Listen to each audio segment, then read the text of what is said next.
Hello, and welcome to the EcoSend Podcast, a weekly podcast on becoming a climate-conscious business.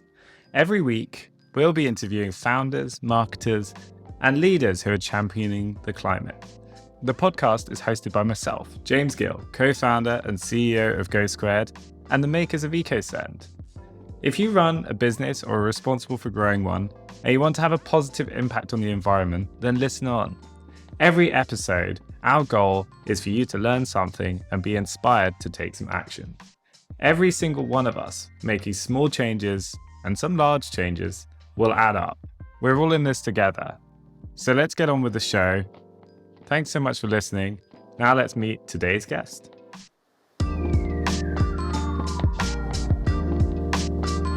This week I have the great pleasure of being joined by Maria from Soleil Marketing.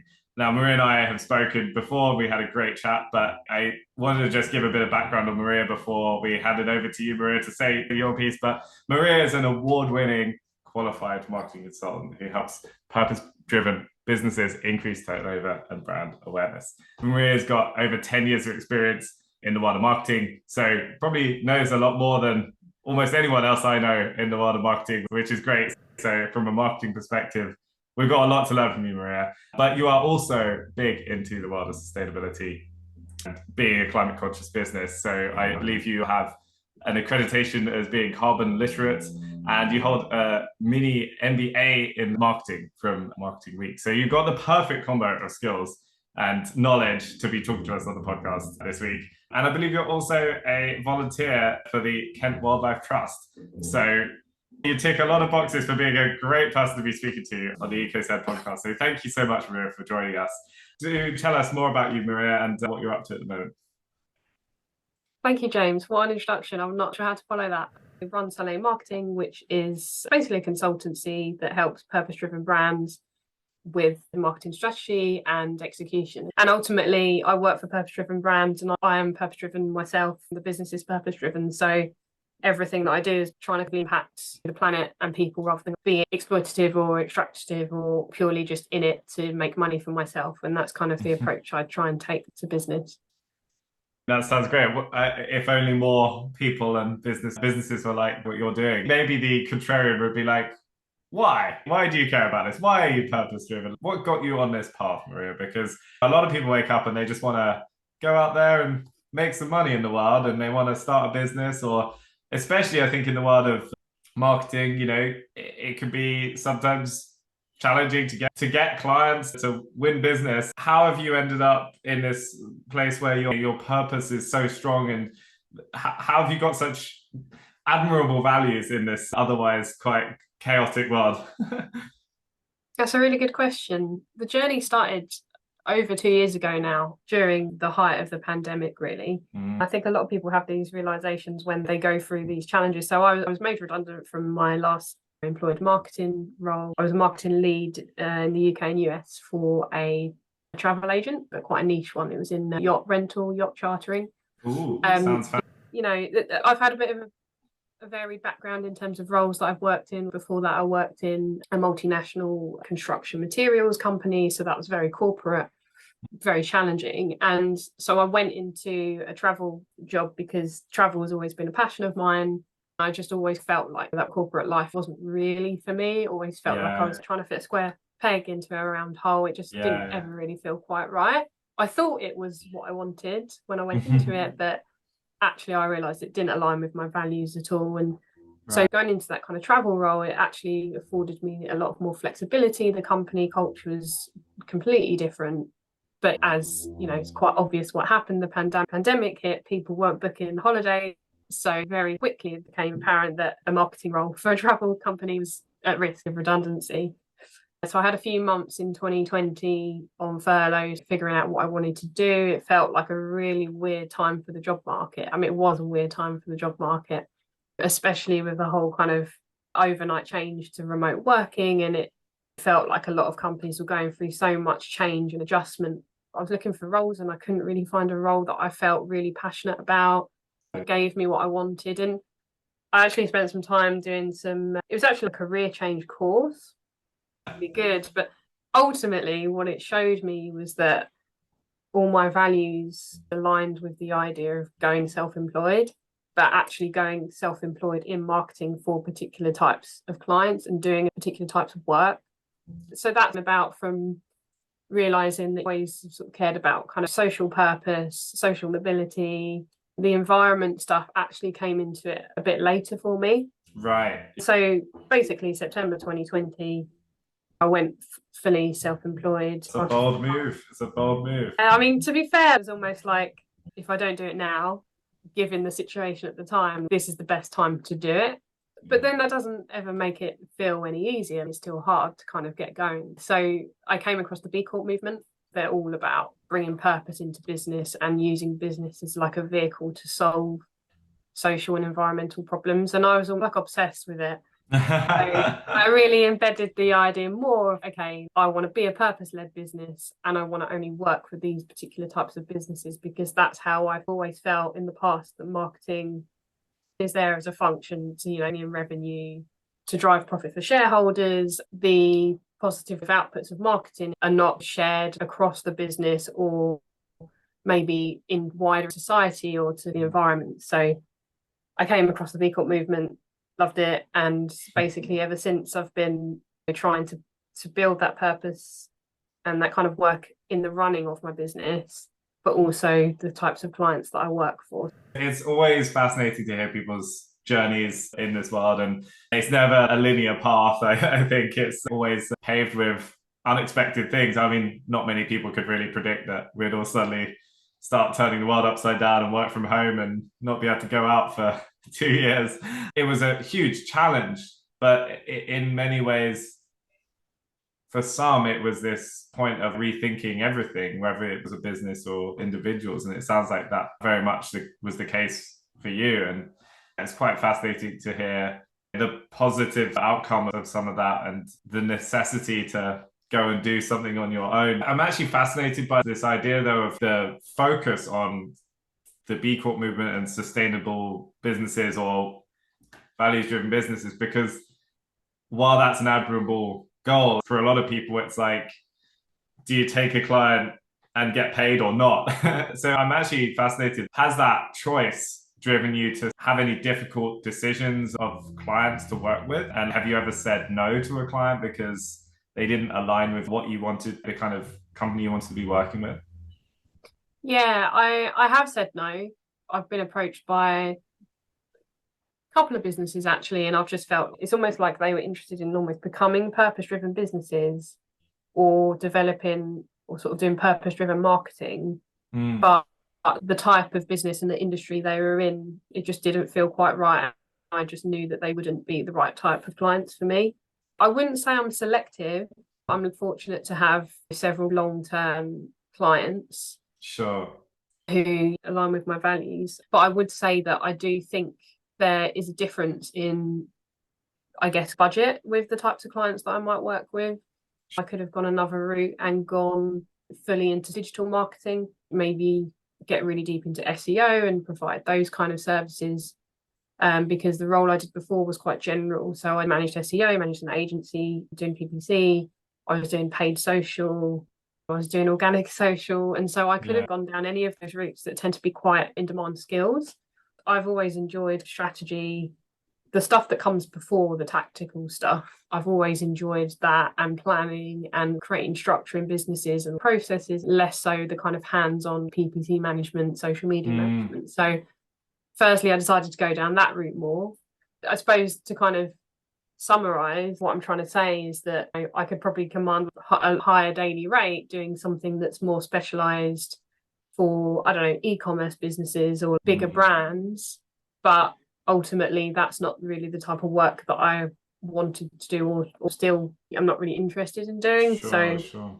There have been compromises, I guess, and there continue to be compromises that I make along the way. An example is the fact that I dedicate some time each month to mentoring and volunteering, which is time that I could instead be charging for work. But to me, that's still part of what running a purpose-driven business is about giving back. Yeah, it's honestly, it's so interesting to hear, because I always count my blessings that we have customers that pay us, and that helps us run the business successfully and pay everyone's salaries. But when you can be clear about your own values and what drives you, then you can get so much fulfillment from things that are not money and trying to balance your time and energy as an individual or as a business. I think so much of the world is so focused on make more money, increase the value of a business and financial metrics. But at the end of the day, there's humans behind every business, and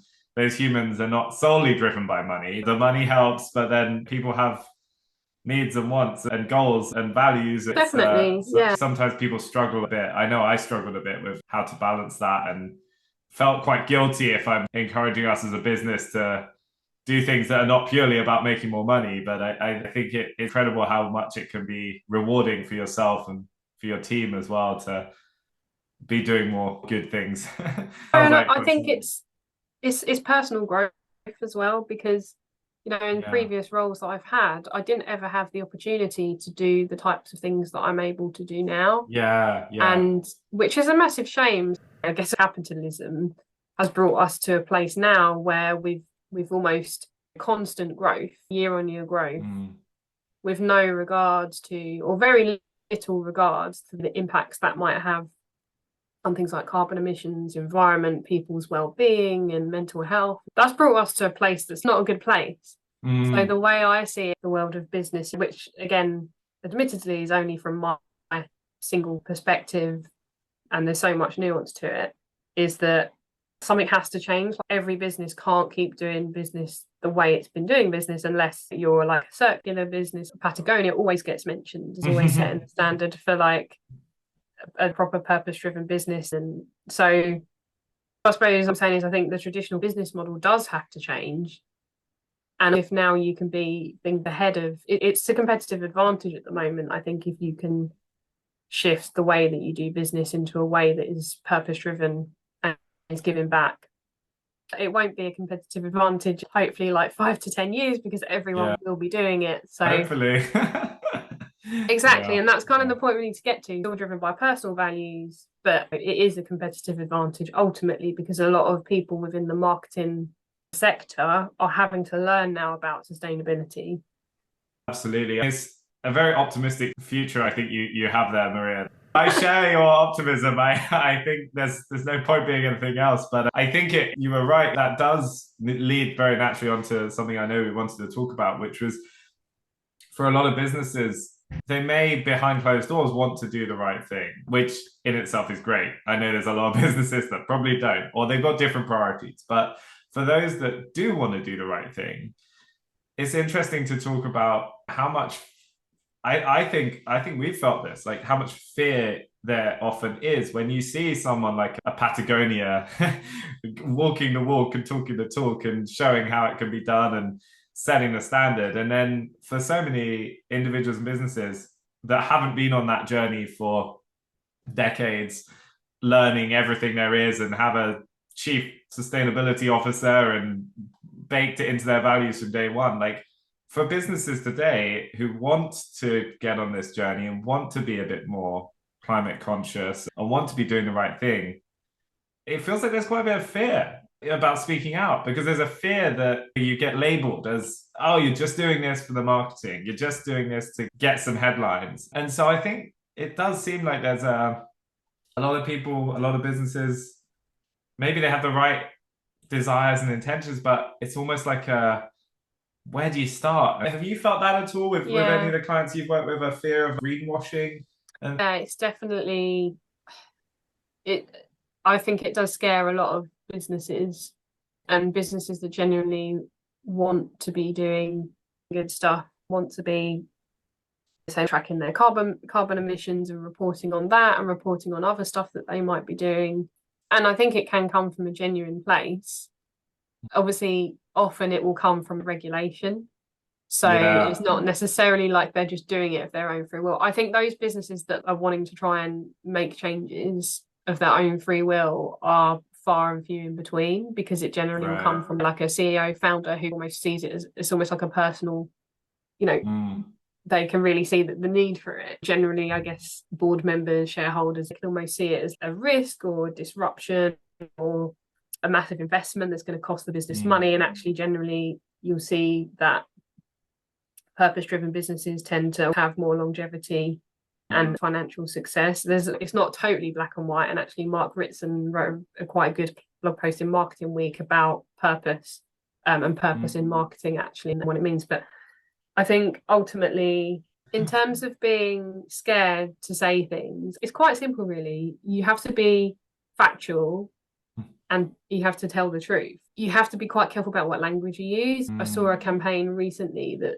used the words "save the planet" doing this. But you see that all the time, right? You see that in, exactly. you walk to your local supermarket and every item on the shelf apparently will help me save the planet.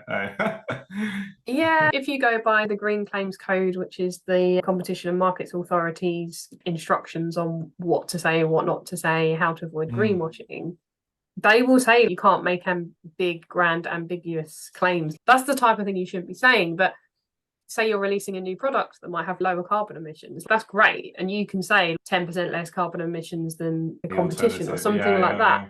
Just making sure you're clued up on what the Green Claims Code says. Sure. And avoiding those things that are ambiguous and clearly not actually true. Well, I know you were saying as well, terms like, I think it was eco-friendly, you see a lot, but actually that's quite meaningless when you get to the details, really. Yeah, I had this chat actually with a sustainability consultant who knows an awful lot more than I do. I really know next to nothing compared to these people.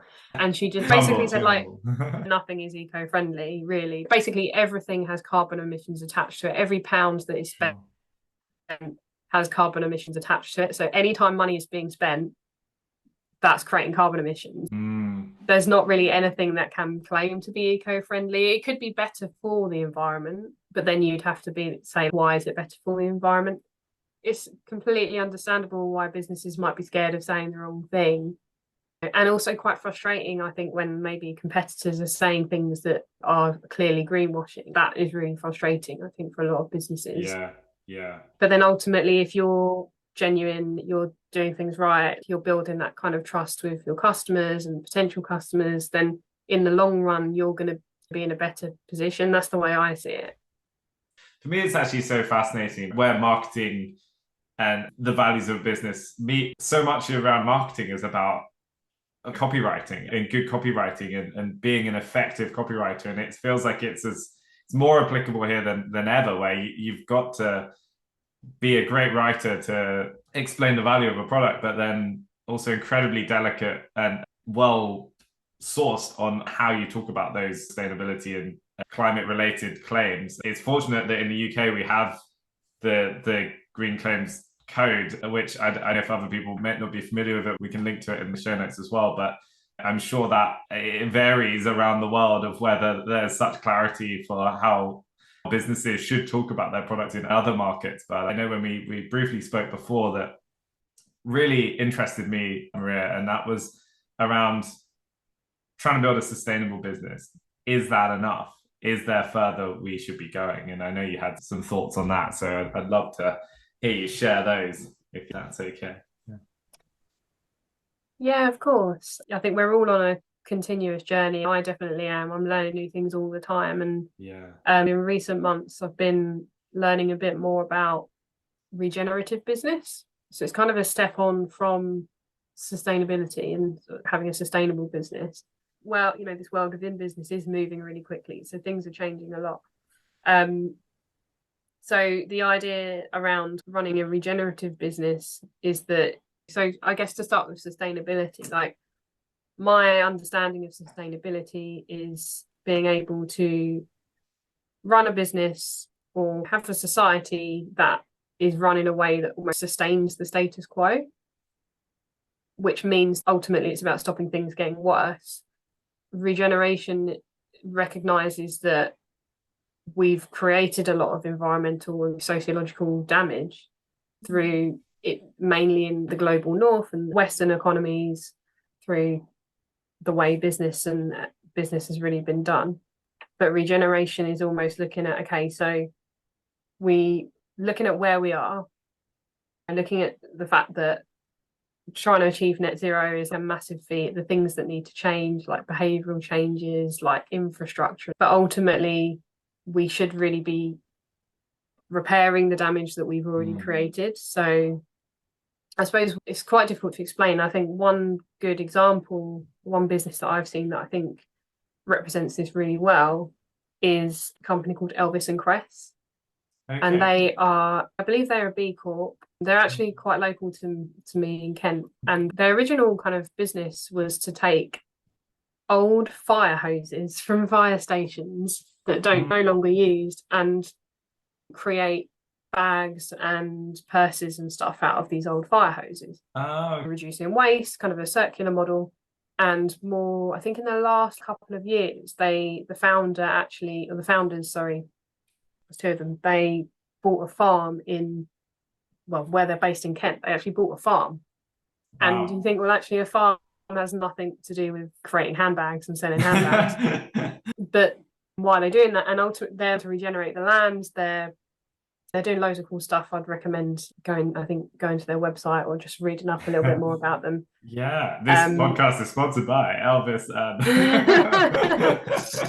mean, this is a good example, though. I guess just not to, sorry, just like, doing good things is in itself good for your business as well. You get attention as well for doing the right things, but it sounds like they're not driven by that.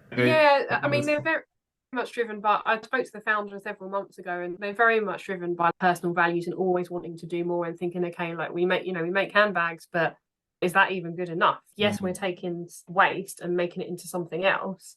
Yeah. But actually we need to be looking at how to things like improving soil and repairing land and taking more carbon out of the atmosphere and stuff like that. So they're planting trees. I know they're doing some other stuff. I can't remember exactly what they're doing, but a lot of businesses, I think there's other businesses that are doing things like that. Faith in Nature, for example, they make soaps and shower gels and stuff like that.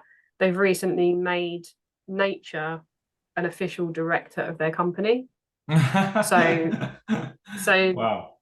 So basically the views of nature is represented in the boardroom officially, which is really interesting how they've managed to do that legally and stuff. So, and I think that again fits into the idea of how can we regenerate and give back and repair damage that we've done over the last 150 years, essentially, to reset the balance, because everything's out of balance. So to me, it's blowing my mind learning about it, because I'm thinking, well, how does this apply to my clients? How does this apply to the way I run my business? How does that even apply to marketing? And what does the future look like for marketing within business? I think it's a really interesting topic. I think it's going to grow, that idea of really giving back and repairing rather than just profit all the time. Yeah, absolutely. It does seem that the last 150 years, like growth, but then as you say, I think it just makes so much sense being sustainable. If what we are doing is unsustainable, it isn't gonna help us anywhere near enough to undo so much of the previous damage that's been done.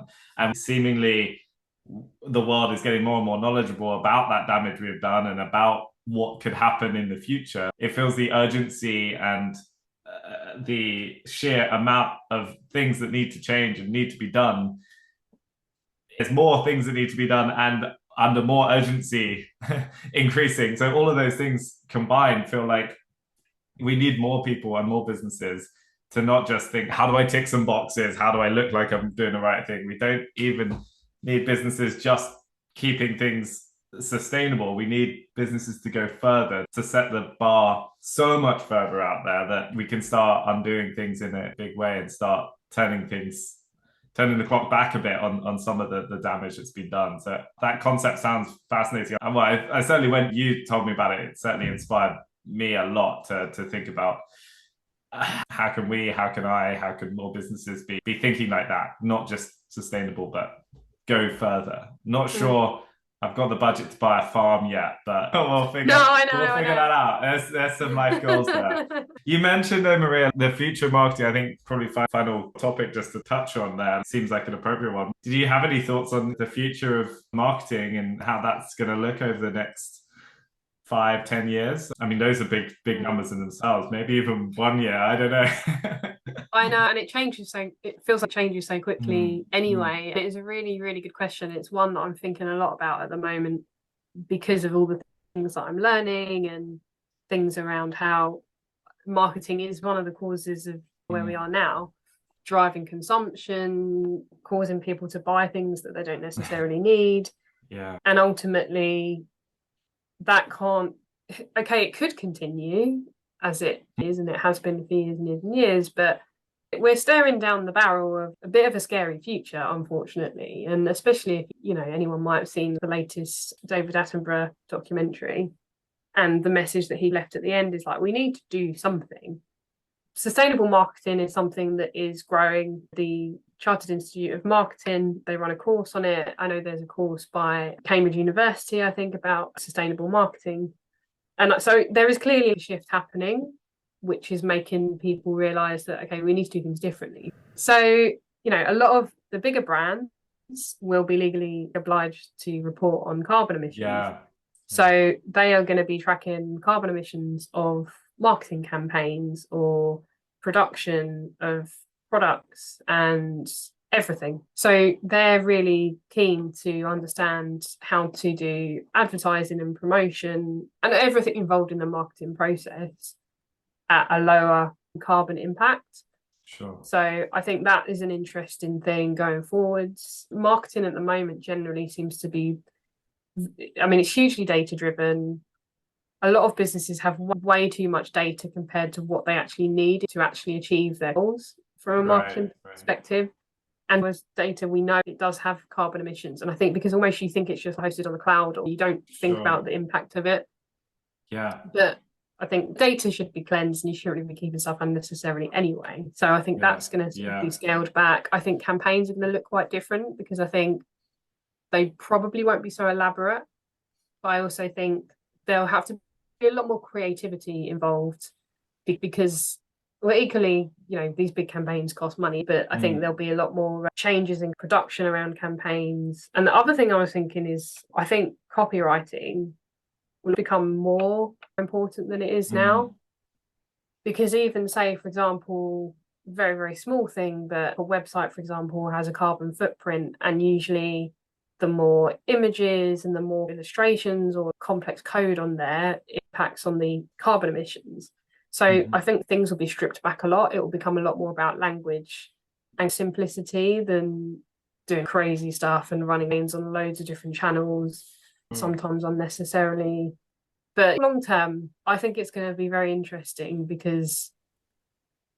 then I do have a bit of an optimistic vision of where things will be. Yeah. It's something I'm talking to people and asking questions about at the moment because I don't understand how in 10 years' time I feel like things are going to look so different, but I can't even really comprehend how different they're going to look. Yeah. 10 years ago was, things were quite different 10 years ago. So no, it's honestly, it's fascinating hearing you say a lot of that though. What I heard there was a lot of positives in terms of how marketing can be changing, a lot of almost returning to maybe some might call it the good old days where marketing did rely more on creativity, did rely on great copywriting, did rely on doing more with less. And it feels like that could be better for brands with maybe smaller budgets. It could be better for people in the marketing industry to focus more on quality and creativity. It could be better for consumers too, with less bombardment of things on different channels, and then better for the climate too. So it feels like there's a lot of reasons to be, as you said, as you are, Maria, optimistic and positive about the future. So yeah, thank you so much. I feel like that's made one hell of a great show. I hope listeners are going to be very inspired. If there is anywhere you wanted to share, if anyone wanted to go off on this journey and find out more, is there anywhere you'd recommend they go check out? Yeah, because this stuff is quite overwhelming and there are a lot of places you can go to read. I've created a resources page on my website, which is at soleilmarketing.co.uk/resources. I haven't read all of them because there's quite a lot on there, but I've had them recommended to me and I have read a couple. You're being very honest there. So you definitely recommend going to my webpage on that. But I guess the most prominent things to pick out are, I would say, the Sustainable Marketing Manifesto. That's a really good place to go just to learn, because they have podcasts as well, and that's really interesting. And actually just things like the B Corp impact assessment is a good framework, I would say. They are changing it, they're kind of developing it, but it's a framework that businesses can use to almost understand, okay, so what does it mean to be purpose driven? What things do we have to look at in each aspect of our business? And the UN Sustainable Development Goals, that's the last one I wanted to mention. So the UN has created goals which again kind of link to almost every aspect of society and businesses, and that's an interesting framework that a lot of sustainable models are based on. Right. We will absolutely link to that in the show notes, and it sounds like it's an absolute treasure trove of handy resources there. Thank you, Maria. And if anyone wants to learn more about you and connect with you, where can they find you? So I'm mostly on LinkedIn, so just search Maria Soleil. Yeah. I do use Twitter as well. Awesome. But I suppose a good place, really, you can sign up to my newsletter as well, which is called Marketing by Purpose. There's a link to that on my homepage, and it's a monthly newsletter. And a true marketer there. Get their email subscribers up. Fantastic.